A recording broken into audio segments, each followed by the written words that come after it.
আজ আলোচনা করব যদি নির্বাসন দাও। এটা আইএসসিতে রয়েছে, ক্লাস 12-এর পাঠ্যসূচিতে। সুনীল গঙ্গোপাধ্যায় লিখেছেন এটি, যিনি বাংলা সাহিত্যে নীল লোহিত ছদ্মনামে অনেক লিখেছেন। আজকের আলোচনার যে এক্সট্রাক্টটি সেটা হচ্ছে এ আমারই 3.5 হাত ভূমি। উদ্ধৃত অংশে এই বলতে কবি কি বুঝিয়েছেন? এই 3.5 হাত ভূমি বলতে তোমার কি মনে হয়? জমি না বলে কবি কেন ভূমি শব্দটা ব্যবহার করেছেন এখানে? এই আমারই 3.5 হাত ভূমি বলতে কবির ভাবনা কি ছিল বলে তোমার মনে হয়? উদ্ধৃত অংশটি বাংলা সাহিত্যের বিশিষ্ট কবি সুনীল গঙ্গোপাধ্যায়ের লেখা যদি নির্বাসন দাও কবিতার অন্তর্গত। এই বলতে কবি নির্দিষ্টভাবে তার জন্মভূমিকে নির্দেশ করেছেন। অবশ্য শুধু জন্মভূমি বলা যায় না, তার দেহ, মন, আত্মাও যেন এর মধ্যে অঙ্গাঙ্গিভাবে জড়িত।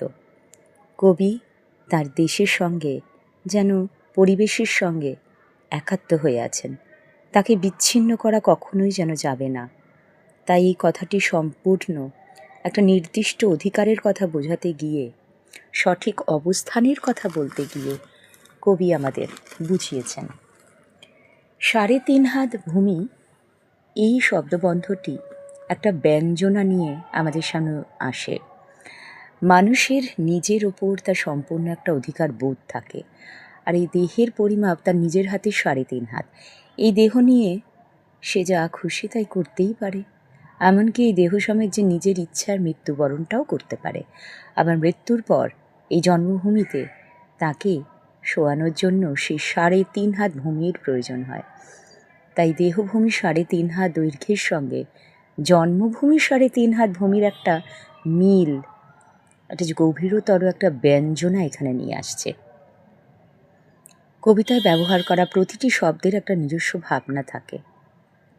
কবিতার প্রকাশ ক্ষমতা অনুযায়ী সেটি ব্যবহার করেন। জমি শব্দটি ভূমি শব্দের মতো সেইভাবে এখানে উপস্থিত হয়নি। আমরা দেহজমি কিংবা জন্মজমি বলি না, অর্থগতভাবে শব্দের সেইভাবে ভুল না থাকলেও কিন্তু কেমন যেন একটা শুনতে লাগে। সেই তুলনায় দেহভূমি কিংবা জন্মভূমি, এই শব্দবন্ধটি যথেষ্ট একটা ভাবনা নিয়ে আমাদের সামনে হাজির হতে থাকে। এই কারণেই কবি জমি শব্দের বদলে ভূমি শব্দ ব্যবহার করেছেন অনায়াসে। এই ভূমি প্রসঙ্গে কবির ভাবনা এই বাংলাদেশ বিষণ্ণ আলোয় যেন ম্লান হয়ে গেছে। এর বুকের উপর দিয়ে প্রবাহিত নদীর শিয়রে ঝুঁকে পড়েছে যেন মেঘ। উন্মুক্ত প্রান্তরে দিগন্ত যেন কোথায় থিমে গেছে, ধান খেতে চাপ চাপ রক্ত। এখানেই মানুষেরা তো একসময় ঘাম ছড়িয়েছিল। তবুও স্নানের আগে অনেকে নদীকে প্রণাম জানায়। এখনও নৌকায় ফেরারি লুটেরা ঘুরে বেড়ায়। শহরে বন্দরে যেন অগ্নি বৃষ্টি চলে। বাজারে গ্রামে ক্রূরতা, রণহিংসা। বাতাবি লেবুর কাছে জোনাকি ঝিকিমিকি। বিশাল প্রাসাদে যেন কাপুরুষতা, বুলেট, বিস্ফোরণ আর শঠতার ছদ্মবেশ। এইসব ভয়ঙ্করতা, ক্রূরতা সত্ত্বেও এখানে সেই বৃষ্টি ধোয়া এক অপরূপ ভোর আসে। রাতের শিশিরে ঘাস ফুল ফোটে, ফুটবেই। অত্যাচার, অবিচার, অনাচার সব কিছুর মধ্যেই যেমন লুকিয়ে থাকে সেই ক্রূরতা, আবার ওর পেছনেই থাকে সেই ভালোবাসার অচ্ছেদ্য বন্ধন, যেখান থেকে ভালোবাসার মানুষকে কখনোই বিচ্ছিন্ন করা যায় না। এখানেও কবিতার জন্মভূমি থেকে কখনোই মন প্রাণ দিয়ে বিচ্ছিন্ন নন। তিনি নির্বাসন চান না কখনোই। আজকের আলোচনা পর্ব এই পর্যন্তই থাকলো।